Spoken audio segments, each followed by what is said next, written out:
Welcome to the Customer Success Playbook Podcast, where we bring you insights, inspiration, and expertise to elevate your customer success game. My name is Trebon, and I'm excited to co-host this podcast with my good pal, Kevin Metzger.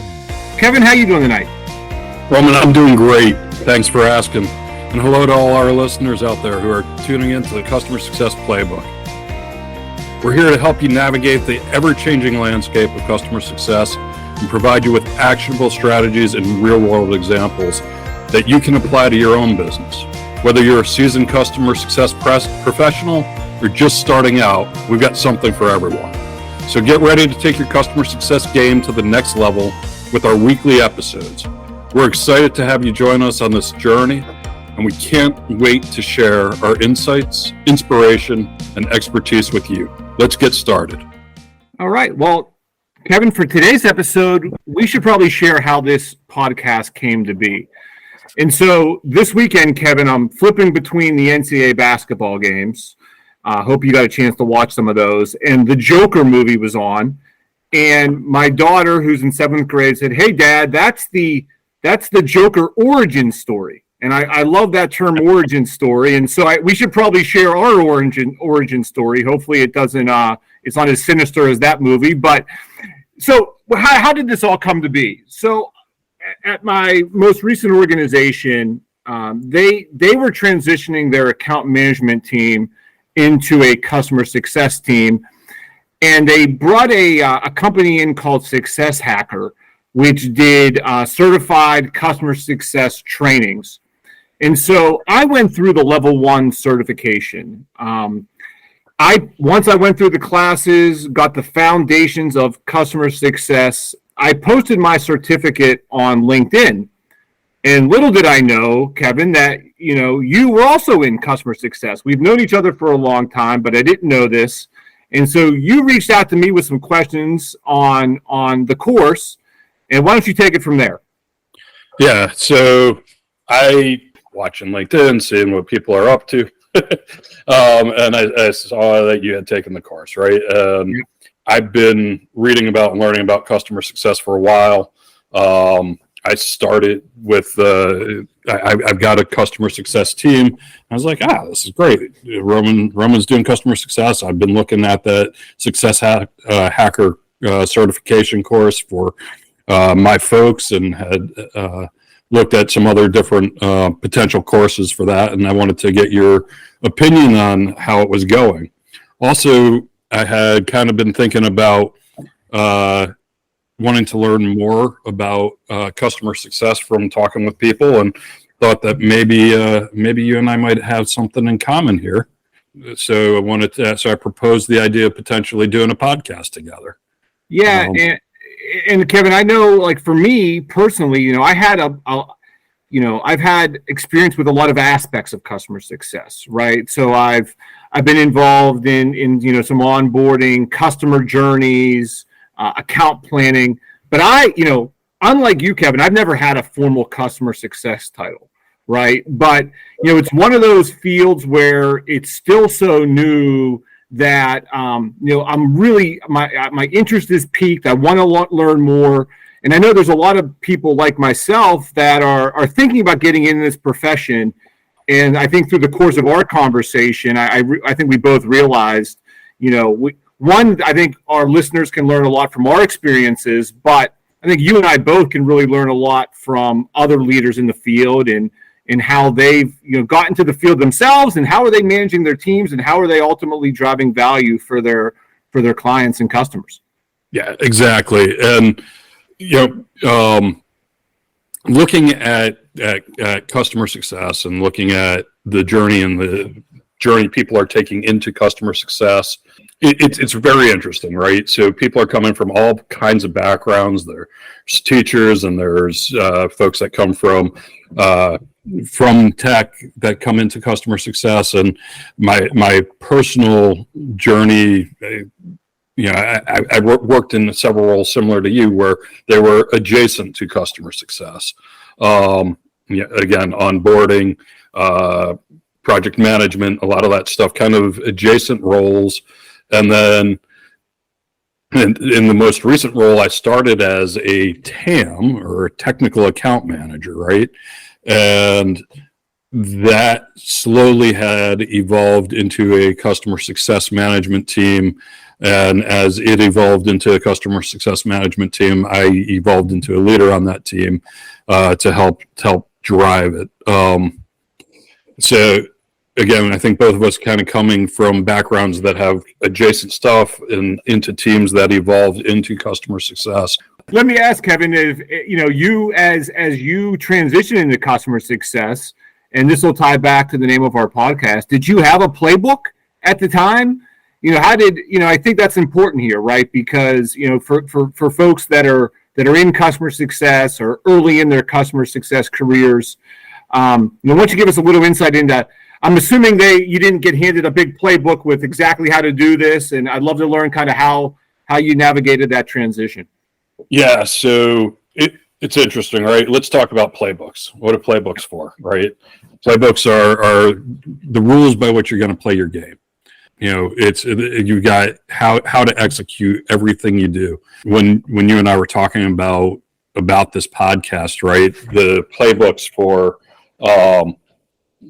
for football or for whatever, you think about the X's and O's, and then you study it, and as a team, you're going to study your plays, you learn them, and then you go practice the execution, and you refine your execution until you get it perfect.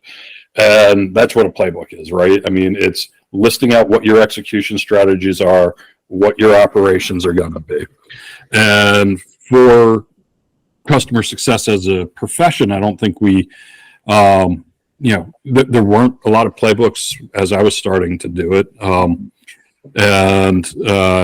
I think there's some playbooks out there that now that you can use, but really, I think what we want to do is talk about what are the playbooks, right? Because playbooks, one of the other things about, I don't care whether it's in sports or whether it's in business, is you've got a playbook, you want to build it out, right? And then you want to start executing on it. But one of the keys to being successful always is the iterations, right? I mean, what do you think about that? Well, yeah, and a playbook's it can't be static, right? I think even, I know you use the analogy of sports, and I think what's fascinating about playbooks, Kevin, is there's not a one size fits all, right? There's similar components, and I'm sure we'll talk about the similar components of playbooks, but, just like a sports playbook, I wouldn't use a football playbook in lacrosse. Right, probably not going to probably get me in a lot of trouble that way, right? Unless you're Ted Lasso, man. Unless you're Ted Lasso, then it works out perfectly, and that's unscripted. And we may delve into some different topics over time, but I will, in Ted Lasso being one of them, and I'm so glad that the new show is back. And you're right, his playbook seems to work across multiple sports. But I find it interesting with these playbooks, right? Because not only do you have to have a different playbook for the type of customers you have and different customer segments, but, even different across professions, across industries and verticals, right? So I think I'm interested to learn from you and learn from others in this space on how do they create the playbook? How do they tailor it for those certain customer segments? How do they, to your point, how do they keep it evolving? One thing that I've seen over time is a lot of work goes into, count plans or success plans, and they become like very, shiny data repositories, right? And you don't act on them, and they become very stagnant very quickly. And then, even looking at, once you have your right customer segment and the right vertical, right, you're going to have probably more than one playbook, right? So Again, we'll use the football analogy again here. If your football team is down at the end of the game, you probably have to pull out the playbook around how to get the onside kick, how to get the ball back, right? Now, I know you as a Clemson fan probably don't need to pull out that playbook very often. I'm a Pitt fan, Kevin. We pull that playbook out every other week, right? So I'm more familiar with that playbook, and so it's just how it goes. Hey, we threw out the offensive playbook and got a new offensive coordinator to start with the new playbook. That's right. So you got to do it every once in a while, and I think there's a couple of things, right? There's when you talk about playbooks, and this is where I hope that we really get into with our guests along the way, and we haven't talked about format yet, but we're hoping to invite guests and talk through leaders in organizations and talk through how they basically implement playbooks in their organization and what they're doing. I'm kind of hoping that we get the opportunity to talk with guests both about the playbook for how they build their organizations, as well as the individual playbooks that they have for their customers. So as we talk about whether it's customer churn and what the playbook is to try and avoid that, or whether it's the onboarding playbook, or whether it's the playbook for, and by the way, one of the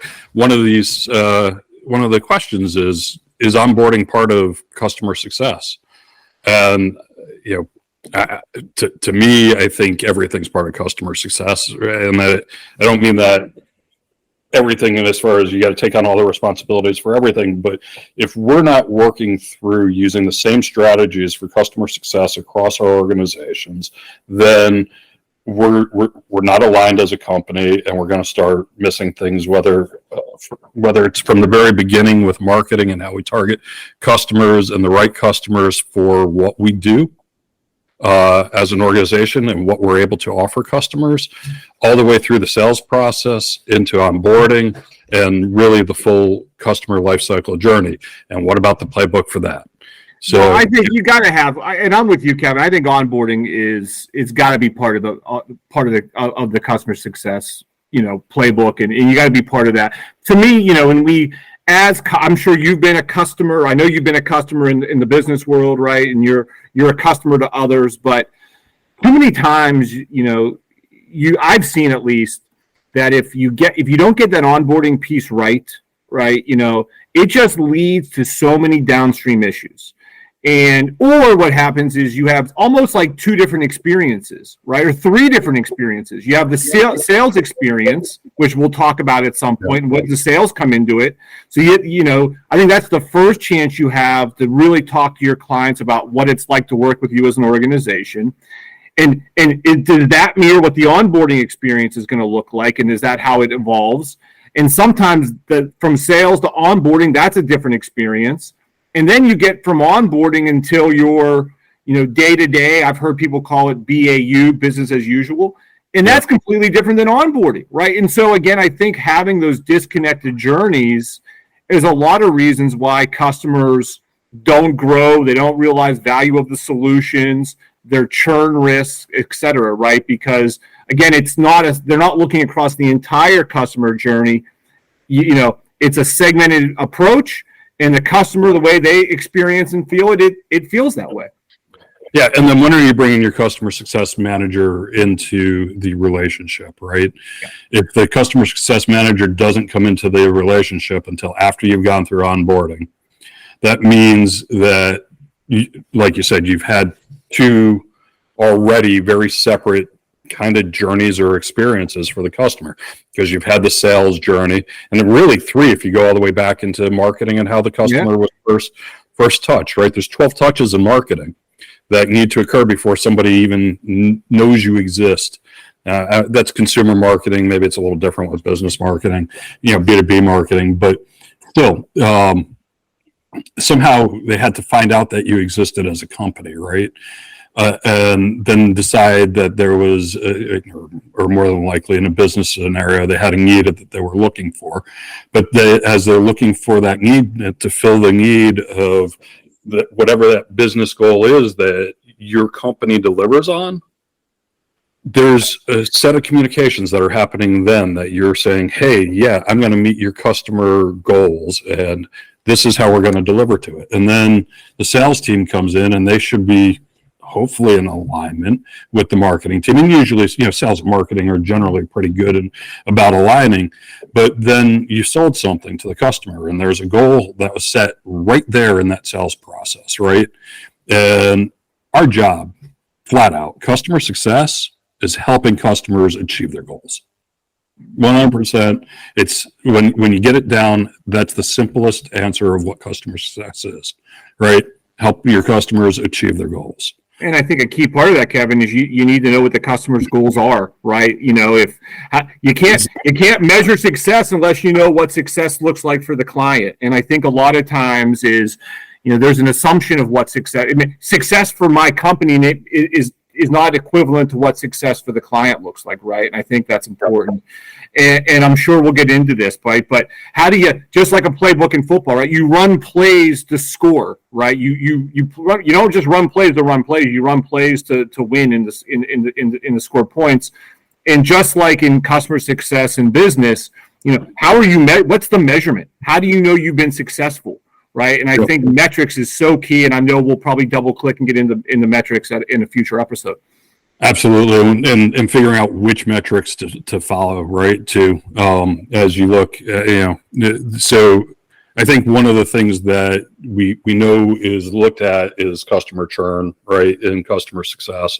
And how do you minimize customer churn? Because the more you minimize customer churn, the less cost you have for acquiring customers. Et cetera. And so what are the measurements that you look at? I was reading an article or listening to a podcast, and I can't remember where it came from recently, but somebody's been looking at a lot of churn metrics, or what we think of as churn metrics. And one of the things they pointed out is where you have customers contacting you for issues. A lot of times there was concerns that the more issues you had, the more likely you're to see churn. But really what the metrics are showing is that customers that are contacting you for issues shows that they're engaged and they're less likely to churn. So it's a bunch of interesting topics. And I'm excited. I'm excited to get into this, Roman. I'm excited to be doing this with you. And looking forward to doing this on the weekly. Yeah, no, well, let's talk about that. So, once you share, Kevin, our plan for the podcast, what the objective, I think we've shared a lot about why we're doing this, but I think we should, really make sure that's clear to our audience. And then what should they expect from us moving forward? How frequently are we going to be doing the podcast? What are some topics we're going to touch on, et cetera?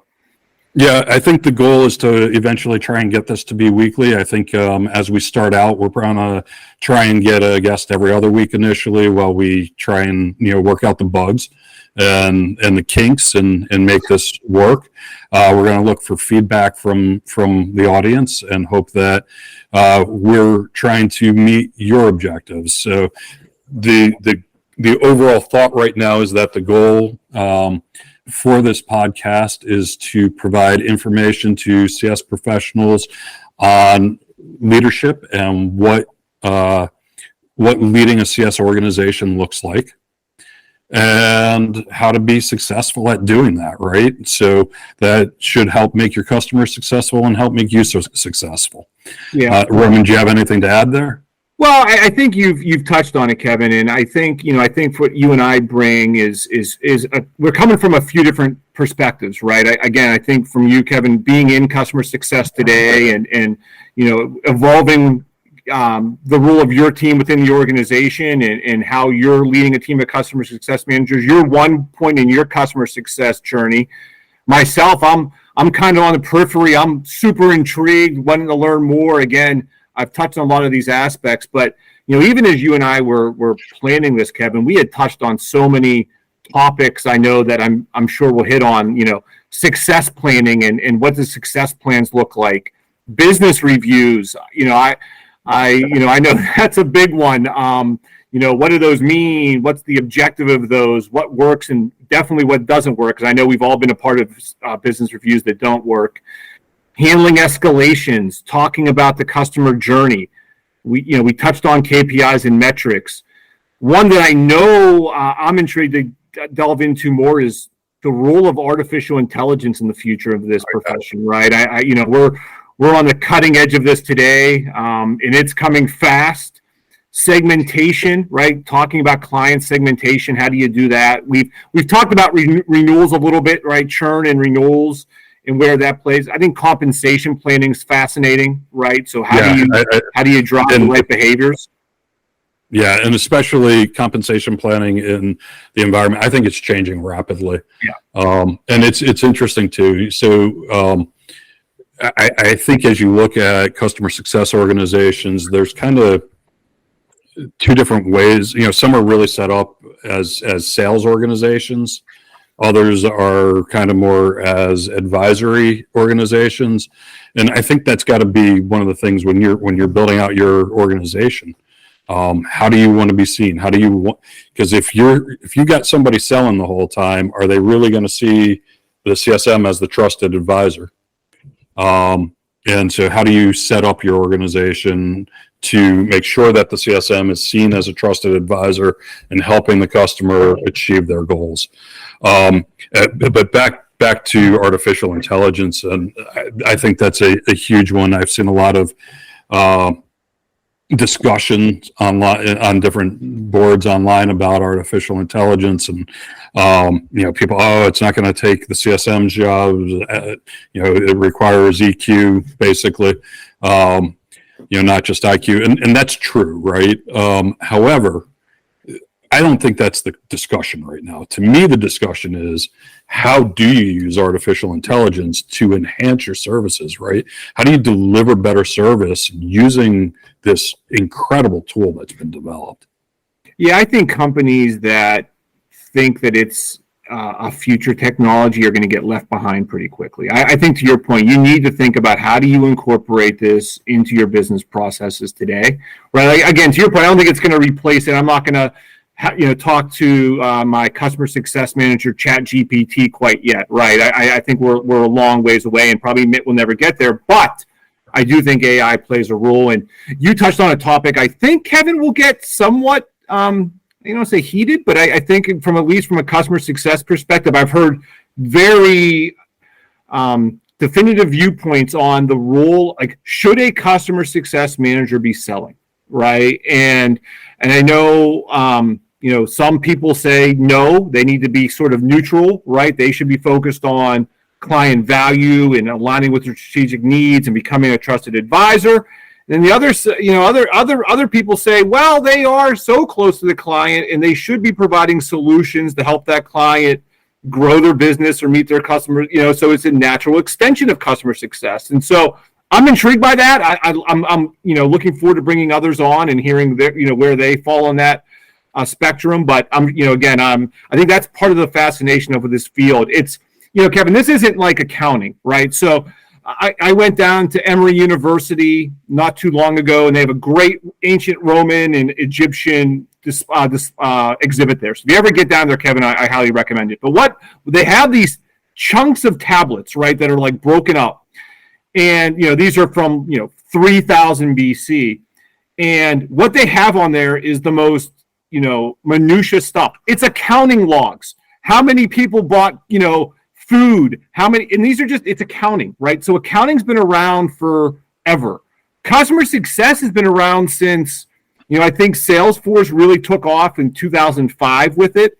I think in 1995, is really where it kind of got its start. But, that's not that long ago. Customer success isn't like, can't legally go out and get a drink yet, right? So It's still a new field. It's emerging. And so, again, it's not something that's tried and true. And again, I think with what we've touched on, the technology, people coming into the field, we're having new perspectives come in all the time. I think it's really an exciting time because, I think we all know, we've all heard this. It costs a lot more money to acquire a customer than save a customer, right? So, you want to keep your customers, you want to keep them happy, you want to have a long-term relationship so that, you're continuing, that partnership and they're getting value and you're generating revenue at the same time. Yeah, absolutely. Yeah, a couple of thoughts crossed my mind as you're talking. One of the reasons why I think a lot of people do think that the success manager should be selling some stuff, and I happen to be in agreement with this, whether you're selling or whether you're recognizing the opportunities, right? As this customer success manager, you're really in the position to recognize when there's an opportunity that, based off of your customers' goals, they might need to use an additional tool that you provide for them to be able to achieve their goals, right? So when it comes to actual contract cost negotiations, I personally think you take the CSM out of cost negotiations. But as far as recognizing and basically helping bring in the additional business, I think there's a lot of sense for having the CM in there, because whether you've got a customer who has a need that your tool maybe doesn't meet yet, but it's an opportunity to get there, or you've got a customer flat out who has a need that your tool does meet, and hey, if we do this and add this on, I'll be able to help you achieve that goal, Mr. Customer. Yeah.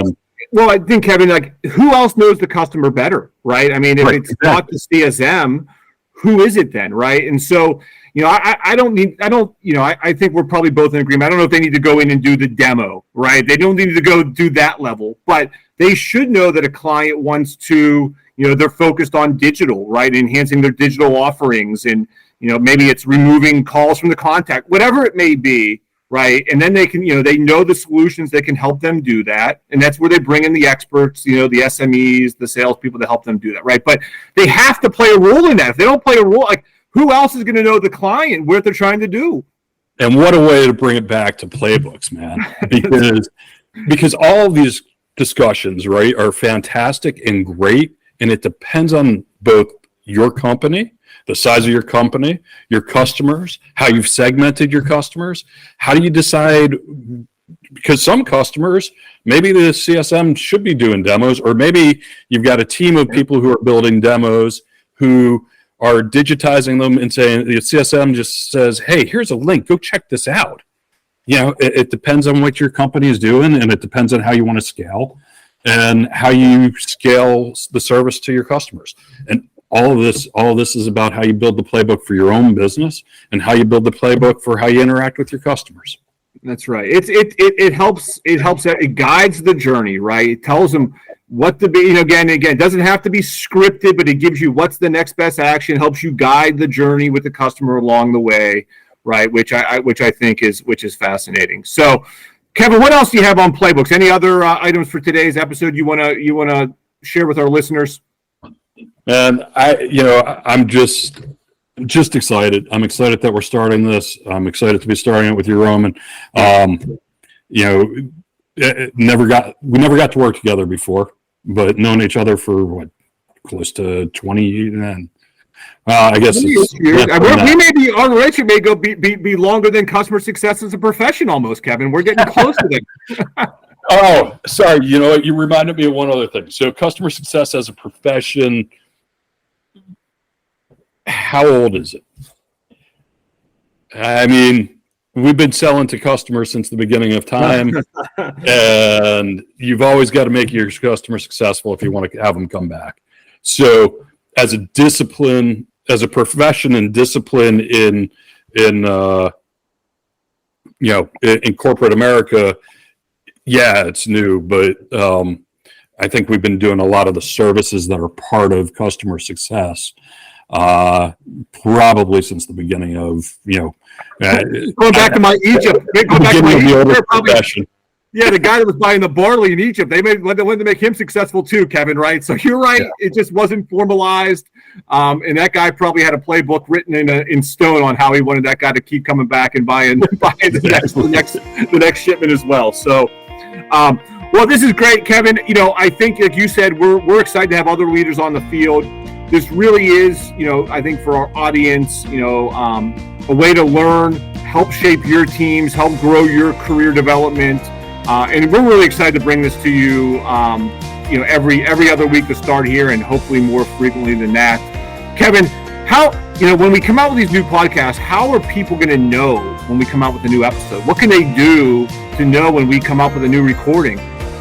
Yeah, so if you find us on your favorite platform, subscribe to us there.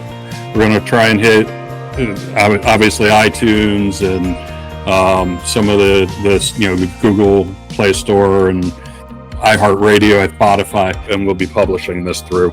and we'll get the list listed. There's going to be a website, and we'll get that out as well. Some of this we're still working on developing, but we've got the pieces in place to start. Wanted to get this first podcast out to everybody, and as we continue to build through this, we'll share that with you along the way. Yeah, that's right. Well, yeah, wherever you listen to your podcast, we'll be available. Make sure you subscribe. So again, if you're walking the dog, you got one of those banners, a ding, whatever it may be. It's like, hey, the new Customer Success Playbook Podcast is available, and tune in. Make sure to leave us a review. Let us know. Give us commentary. We'll put in the notes kind of how you can reach us. But again, this is for all of us, right? This is for people in the profession. So if there's topics you want to hear about, if you have commentary about a show, let us know, right? We're continuing evolving as well. Our Customer Success Podcast Playbook is still getting built as well. So, Kevin, I enjoyed our conversation this evening. I'm looking forward to having more. We'll be back in a few weeks with our next episode.